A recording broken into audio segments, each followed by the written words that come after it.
terrível que cumpre aliança e usa de benignidade para com aqueles que te amam e guardam os teus mandamentos.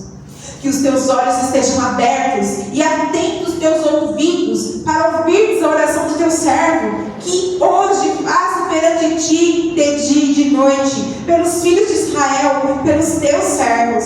Faço confissão pelos pecados dos filhos de Israel, os quais cometemos contra ti, pois eu e a casa de meu pai pecamos, e de todo nos corrompemos contra ti, e não guardamos os mandamentos, e nem os estatutos, e nem os juízos que ordenaste a Moisés teus servos.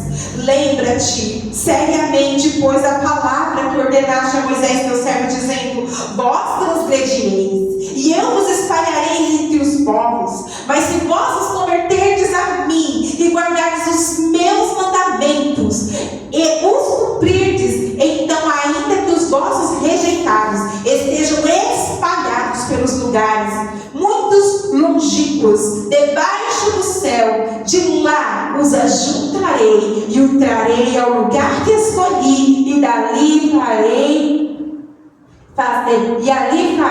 fazer habitar o meu nome. Esses ainda são os teus servos e o teu povo que resgataste com a tua grande força e mão forte. Senhor, esteja atento os teus ouvidos à oração do teu servo e à oração dos teus servos que desejam temer o teu nome, na tua natureza e nos teus atributos. Faze prosperar hoje teu servo e dá-lhe graça perante este homem. Nessa época eu era o copeiro do rio. Glória a Deus. Aqui nós temos uma passagem maravilhosa, onde Neemias estava preso em Suzã, lá na Pérsia, no reinado da Pérsia. Deus tinha permitido, aleluia, Deus tinha permitido que o rei Nabucodonosor da Babilônia entrasse, invadisse Jerusalém e levasse um grupo de pessoas grande, preso, para a Babilônia, como escravos, para trabalhar. E os que restaram, eles mataram muitos, e alguns que ficaram vivos ficaram em grande miséria, porque eles tentaram destruíram a cidade, despojaram a cidade, levaram a riqueza da cidade, e o que ficou eles queimaram, tacaram fogo, destruíram o templo de adoração a Deus, queimaram as portas de entrada da cidade, derrubaram os muros de Jerusalém, queimaram as casas, destruíram, e eles estavam em miséria, passando necessidades financeiras, necessidades em todas as áreas. Estavam numa miséria espiritual, estavam numa miséria psicológica, emocional, estavam numa miséria financeira, no corpo, em todas as áreas eles estavam vivendo uma miséria. E por que Deus permitiu Jerusalém ficar nessa circunstância? Porque o povo de Israel não tinha observado os mandamentos do Senhor e tinha pecado contra o Senhor. Deus levanta profetas e avisa: volte-se para mim, se converta. E o povo continuava pecando e nem dava ouvido aos profetas. Muitos zombavam dos profetas e diziam: que Deus está falando isso nada? Olha, eu vou permitir. Deus usava Jeremias e outros profetas: eu vou permitir que vocês entrem no cativeiro. Eles riam, zombavam e falavam: que cativeiro? Nós estamos muito bem, nós estamos maravilhosos, olha que riqueza que nós estamos vivendo aqui. Que isso aí não é Deus que está falando, não. Perseguiram, colocaram Jeremias em calabouços e fizeram de tudo para os profetas calarem a boca, porque a palavra do profeta confrontava os erros deles e eles não queriam ser confrontados, eles não queriam abandonar suas práticas erradas, eles estavam ali pecando e não queriam abandonar, e Deus permitiu que ficasse aquela grande miséria. Muitas vezes acontece na nossa vida de nós entrarmos em cativeiros, de nós entrarmos em lugares de desolação, de ficarmos aprisionados e sendo perseguidos pelo opressor do inimigo. E muitas vezes Deus permite que a gente passe por isso, porque nós estamos transgredindo a lei do Senhor, nós não estamos cumprindo os mandamentos do Senhor, e Deus está falando, avisando, e a gente está achando que não é Deus que está falando, a gente está achando que é coisa E assim, Deus permite que a gente passe. Pelo que eu entendo desse texto que nós lemos, Neemias, ele veio para a Babilônia, depois caiu Babilônia, entrou o reino da Pérsia, e quando a Pérsia entrou, esse reino, ele foi levado para trabalhar como copeiro do rei lá na Pérsia. Mas ele não sabia notícias de Jerusalém até então. Ele não sabia como Jerusalém tinha ficado. Ninguém tinha dado para ele a notícia. Tanto que quando veio o irmão dele com alguns homens de Jerusalém, ele pergunta: então como está lá? Porque eu não sei como está lá. Eu vim para cá e eu não sei como está a situação de lá.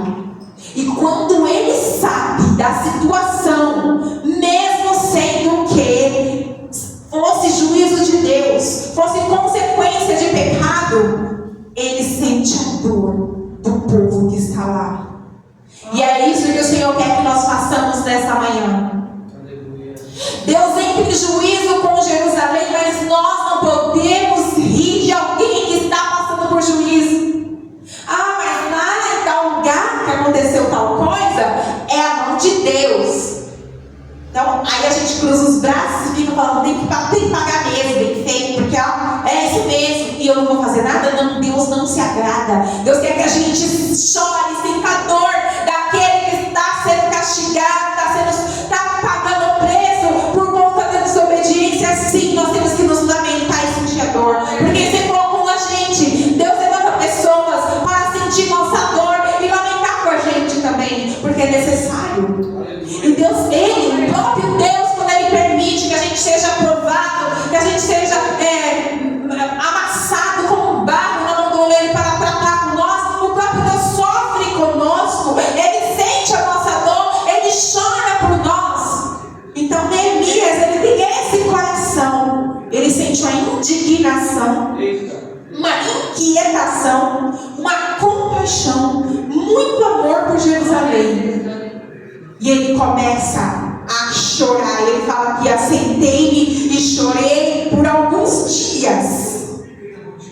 E foi vários dias ele estava chorando e lamentando diante do Senhor.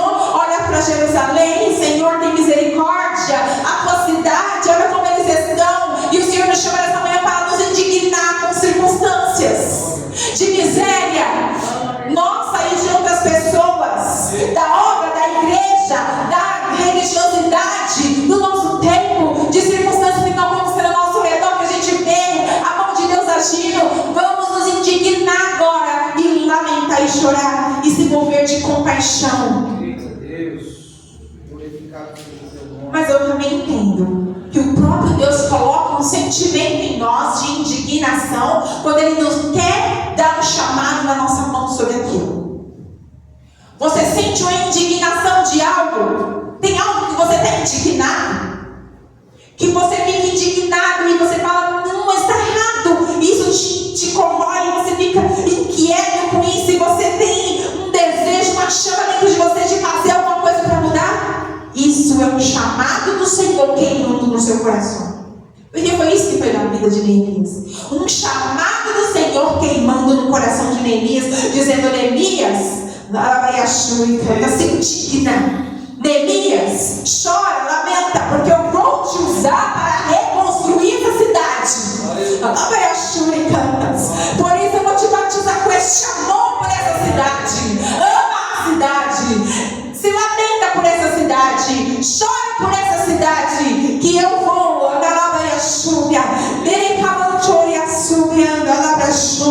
te usar para restaurar e reconstruir sua cidade. Aí o que Neemias foi fazer? Se humilhar. Ele foi orar e jejuar e se humilhar.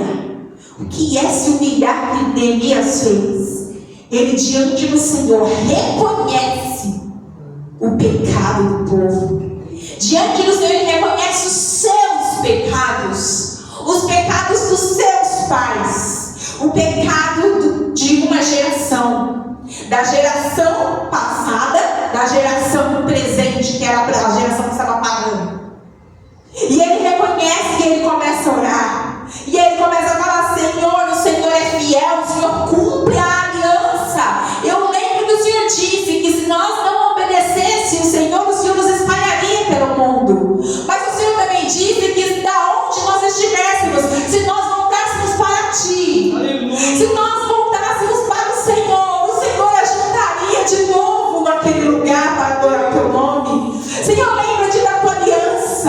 E você precisa trazer uma humilhação de reconhecimento de pecados. Você precisa trazer uma humilhação de confissão de pecados. E além do reconhecimento de pecados, da confissão de pecados, você também precisa trazer uma humilhação de trazer diante do Senhor, lembrando Ele da promessa e da aliança que você tem com Ele. O que Ele disse, o que Ele prometeu, o que você sabe que Deus já disse para você. Traga diante do Senhor agora essa confissão de seus pecados, do pecado geracional, do pecado da Arabaia Shófica, Maria Súbia. Aleluia, Ele fala: eu e a casa de meu pai pecamos, os filhos de Israel pecaram, nós pecamos diante do Senhor. E aí Ele confessa o pecado, e Ele alcança a graça, a misericórdia e o perdão para toda uma nação, apenas por intercessão. Você pode interceder pelo pecado do outro, pode, e o Senhor, o próprio Espírito Santo, vai trazer o arrependimento na hora certa para todos. Lá na frente, bem lá na frente, depois que Neemias reconstrói os muros, que leem o livro da lei, que Esdras pega o livro da lei, que lê diante do povo, o povo cai em arrependimento. Que ele fez a intercessão aqui antes. Você é intercessor, você pode confessar o pecado da Nabaiaxúria, da cidade, do bairro. Você pode confessar o pecado dos seus vizinhos, dos seus parentes. Você pode confessar o pecado da igreja. Você pode se arrepender por eles, e no tempo certo o Espírito de Deus vai pegar eles, porque ouviu tua intercessão e eles vão cair em arrependimento. Eu acredito, Pai. Aleluia. Então vamos para a próxima parte, a confissão do pecado. Eu quero ler um texto em Efésios 5, 1, 6, para que nós possamos entender essa parte da confissão de pecados. Aleluia. Efésios, se vocês quiserem acompanhar, senão pode só ouvir. Aleluia. Seja para sempre o nome do Senhor. Se alguém achar e quiser ler antes de mim. Aleluia. Efésios capítulo 5, do versículo 1 ao 6. Glória a Deus. Bendito seja o nome do Eterno. Efésios 5 diz assim, ó: sede, pois, imitadores de Deus, segui seu exemplo, como filhos amados que imitam seus pais. Andai em amor, estimai uns aos outros, deleitai-vos uns nos outros, como também Cristo vos amou e se entregou a si mesmo por nós em oferta e sacrifício a Deus em cheiro suave. Mas a prostituição, vício sexual, de todo tipo de impureza, de uma vida de moralidade sexual rica e esbanjadora, ou avareza, sem sequer se nomeie entre vós, como convém a santos, povo separado e consagrado de Deus, nem torpeza, obscenidade, indecência, nem parvoices, conversas tolas e corruptas, nem chocarrices, gracejos indecentes, não convém, mas em vez disso, ações de graças a Deus, porque bem sabeis isso, que nenhum devasso, impuro, avarento, quem tem desejos lascívios pela prostituição dos outros e é ganancioso, o qual é de fato idólatra, tem herança no reino de Deus. Ninguém vos engane com palavras vãs, porque por essas coisas vem a ira de Deus sobre os filhos da desobediência. Israel tinha cometido todos esses pecados de idolatria, de imoralidade sexual. Eles tinham cometido o pecado da avareza, da ganância. Eles estavam cometendo esse pecado e entraram no cativeiro. E o Senhor nos traz hoje uma consciência e pergunta para mim e para você: como é que está a tua vida? Aí você fala: mas eu não cometo nenhum desses pecados. Será que não existe um pecado na sua mente, no seu pensamento de imoralidade sexual? Será que não existe na sua mente, no seu coração, a avareza, a chocarrices? O que é chocarrices? Eu pesquisei no Google direitinho o significado. Chocarrices é zombaria, é tirar sarro da cara dos outros, é rir, sabe, de coisas que... Sabe quando a pessoa coloca piadinha, que hoje nós chamamos de bullying? Então, isso é chocarrices. Também, ganância, avareza. O Senhor, enquanto eu estava meditando essa palavra, o Senhor me dava assim, avareza. E eu falava assim, mas avareza, Senhor? Ele fala assim, ele fala sobre avareza. O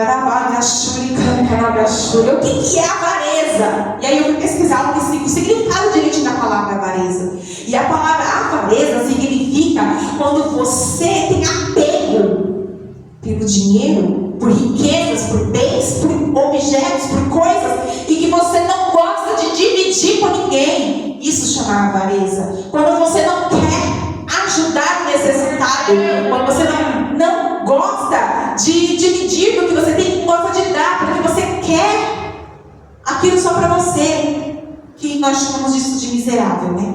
O miserável é aquele que não quer dar nada para ninguém, porque ele não tem nada para dar para ninguém, ele é miserável, ele não tem. Eu não posso dar, eu não tenho para dar. Então, o Senhor fala sobre isso. E aí, devasso, eu fui pesquisar o que é devasso. Devasso é uma pessoa imoral, que não tem respeito, que não tem conduta, o impuro, a labaias, os lascivos, os gananciosos, os idólatras. Você fala, mas eu não tenho idolatria no meu coração. Se você é avarento, tem idolatria. Se você tem pecado sexual, você tem idolatria. Tudo, se você tem orgulho, você tem idolatria. Você pode ter idolatria do eu.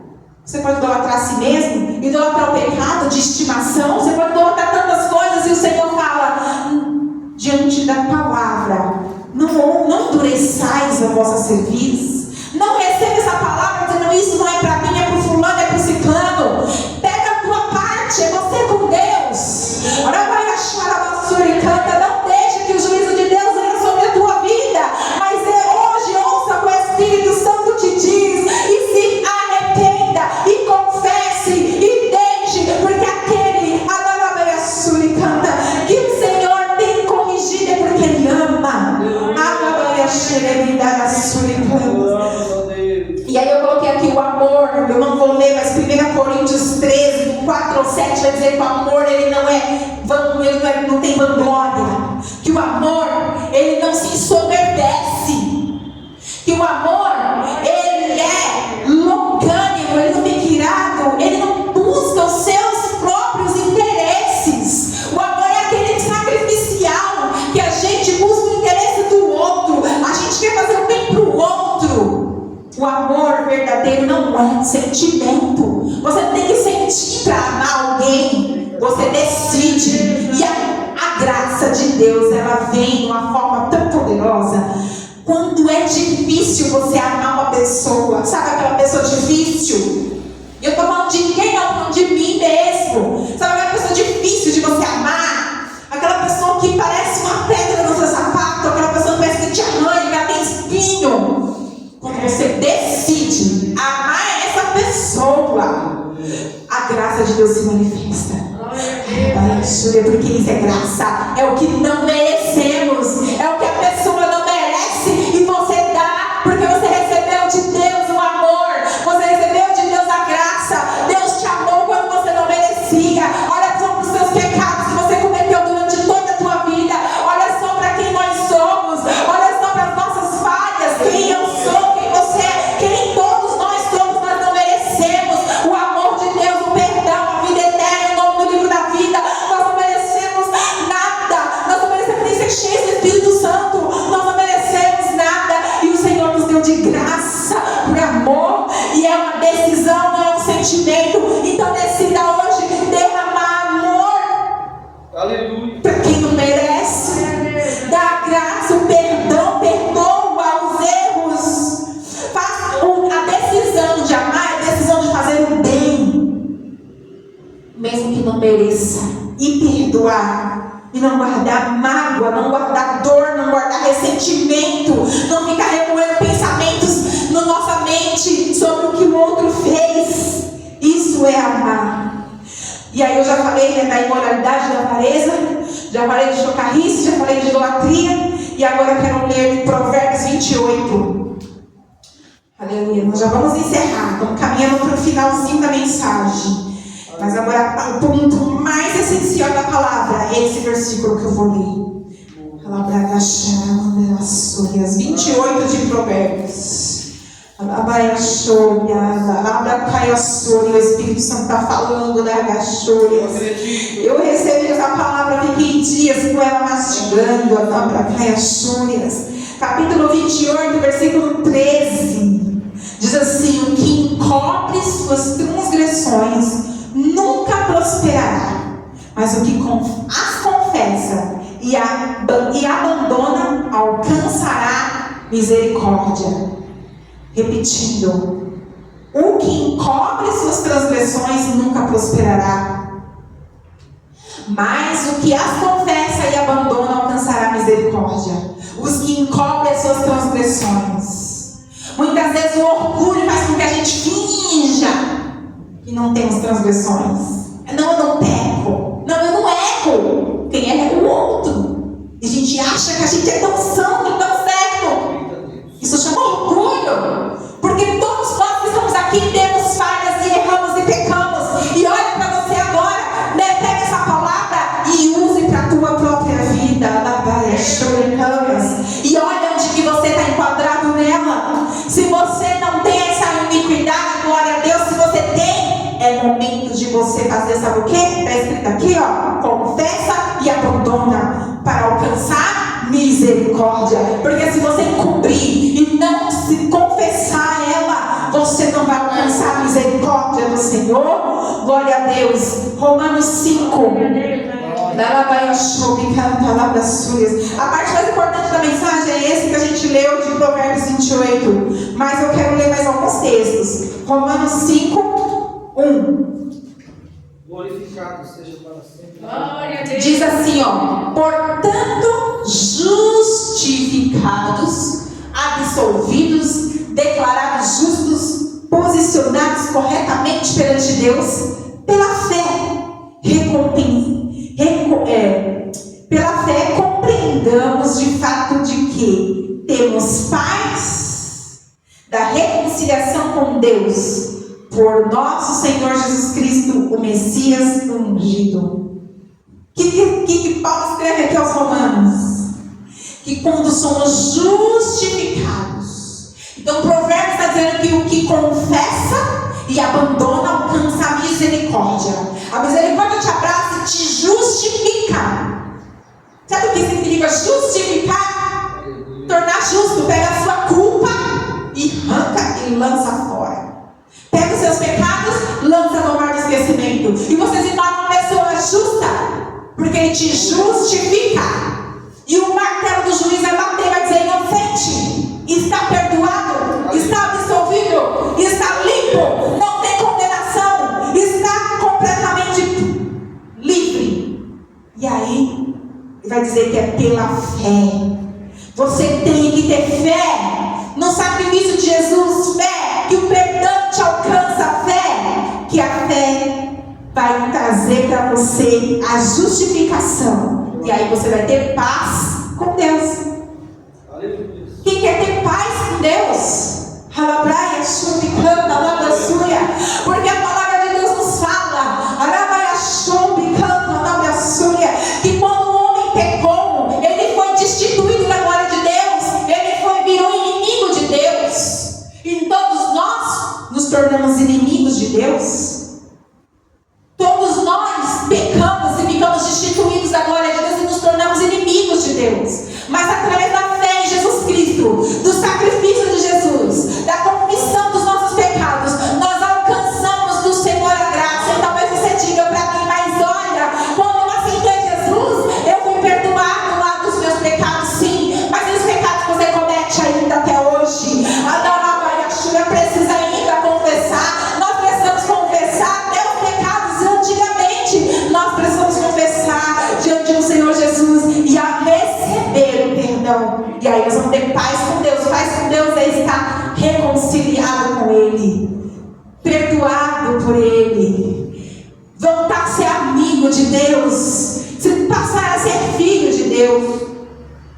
Versículo 1 do capítulo 8 diz: portanto, agora nenhuma condenação há para os que estão em Cristo Jesus. Aqui na Amplificada fala: portanto, agora nenhuma condenação, sentença de de culpa pelo erro? Há para os que estão em Cristo Jesus, que não andam segundo a carne, mas que andam segundo o Espírito. Aleluias! Então, o Senhor nos justifica e nos traz paz. Eu quero ler aqui Romanos 6:6. Aleluia. Diz assim no 6:6: Sabemos que o velho homem, não renovado, foi com ele crucificado, para que o nosso corpo, que é instrumento do pecado, seja desfeito, torne-se ineficaz, inativo para o mal, a fim de que não sirvamos mais como escravos ao pecado. Então é como se nós morrêssemos para o mundo, morrêssemos para nós mesmos, deixássemos de existir. Muitas vezes nós vamos ter que chegar até a morte, e Jerusalém chegou nesse nível. Para que pudesse tirar o pecado de Jerusalém, Jerusalém teve que ficar como se fosse morta, como se fosse uma cidade que não existia. E quando passaram, falavam que cadê a cidade? O que está acontecendo com essa cidade? Olha essa cidade, que miséria que está essa cidade. Essa cidade já era, ela existiu, mas ela não existe mais. Para que houvesse um arrependimento, uma confissão, uma restauração. E aí Neemias se levanta para reconstruir os muros de Jerusalém, para restaurar uma cidade. Deus quer te usar para restaurar a tua vida, restaurar uma nação, restaurar um povo, restaurar um lugar que Ele já colocou aí no teu coração. Onde é que Ele quer? Se não colocou, peça, que Ele vai te mostrar aonde Ele quer te usar. E para finalizar, quero ler Tiago.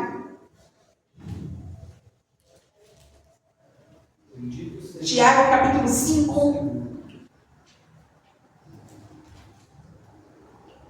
5, versículo de número 17. Diz assim, ó. Não, 17 não, versículo 16. Vou ler o 15 e o 16. O 15 fala: a oração da fé curará o doente, e o Senhor levantará, e se houver cometido pecados, estes serão perdoados. Confessai as vossas culpas, tropeços, passos falsos, ofensas e pecados. Até as ofensas, elas precisam ser confessadas. Uns aos outros, e orai também uns pelos outros, para que sareis. Confessai os pecados para quem? Uns aos outros, para que sareis. Tem gente que fala assim: eu não vou deixar o outro saber que eu estou errado. Não, eu estou em pecado não. Sabe por quê? Porque se eu confessar o pecado, sabe o que vai acontecer?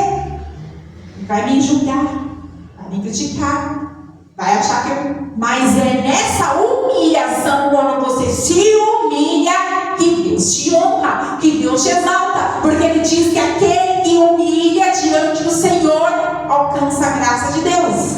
Aquele que se humilha, não é aquele que é humilhado pelo outro.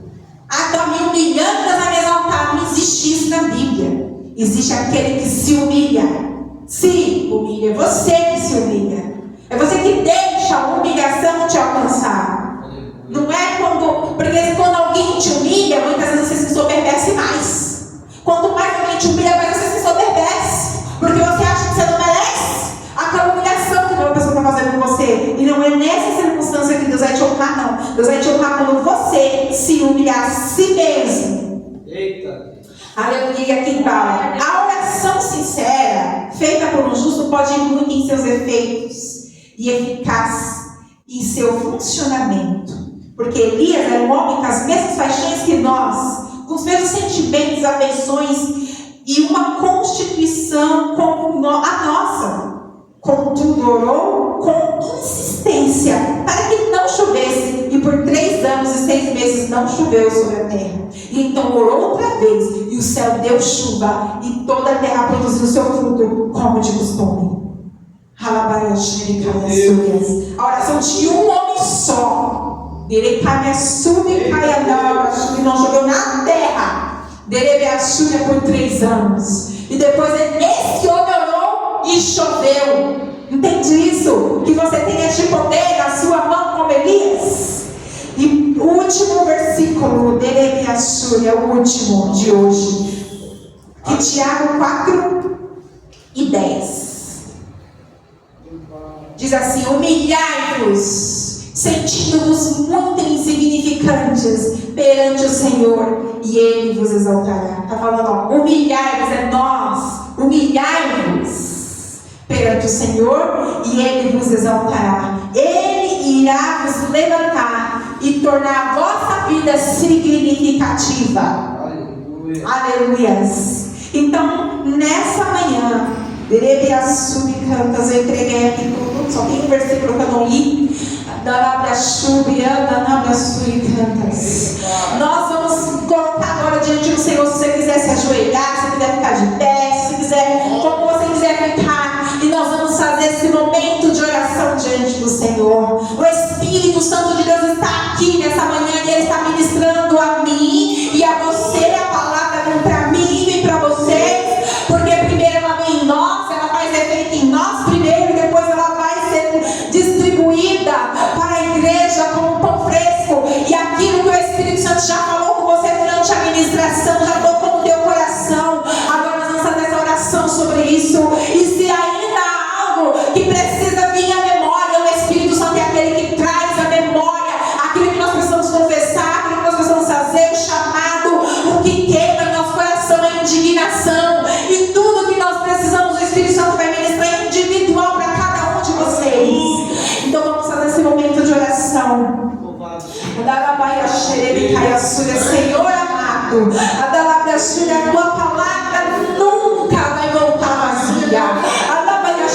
Antes ela faz o que lhe apraz. Que cada vida e coração, inclusive eu mesmo, me coloco diante do Senhor para ser levado a confessar diante do Senhor que somos pecadores, falhos, maus. Mas nós queremos, não, Senhor, nós não merecemos o amor e a graça do Senhor, mas nós precisamos entregar diante do Senhor as nossas vidas. Hoje, como culto de Santa Ceia, nós sabemos o que Jesus fez.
possa abençoar e continuar no nosso meio, em nome de Jesus.